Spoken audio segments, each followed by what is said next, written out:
புதுச்சேரியில் 15 வயது சிறுமியை காதலிப்பதாக கூறி பாலியல் வன்கொடுமை செய்த சரித்திர பதிவேடு குற்றவாளி முருகன் என்பவருக்கு போக்சோ நீதிமன்றம் 20 ஆண்டு சிறை தண்டனை விதித்தது.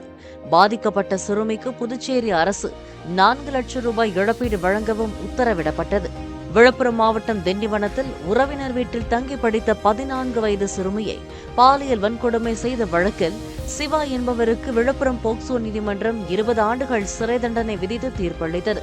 பாதிக்கப்பட்ட சிறுமியின் குடும்பத்துக்கு தமிழக அரசு 5 லட்சம் ரூபாய் இழப்பீடு வழங்கவும் நீதிபதி உத்தரவிட்டார்.